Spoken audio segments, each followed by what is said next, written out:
এটা হচ্ছে যে কিয়া গাড়ির এয়ারব্যাগ।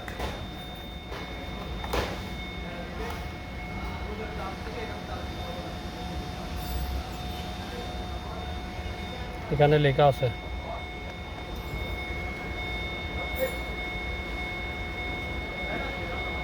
এটা এয়ারব্যাগ।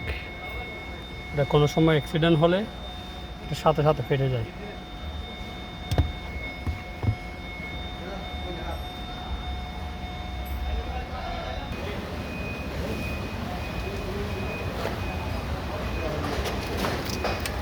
নিজাম ভাই ওয়ারিংয়ের কাজ করতেছে, লাইট এটার পপ লাইটের কানেকশন দিচ্ছে।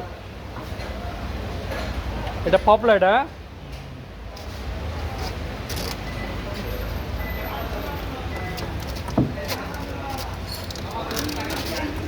এই সাইডেরটা হয়ে গেছে, কানেকশন দেওয়া শেষ, এখন ওই দিকেরটা দিচ্ছে।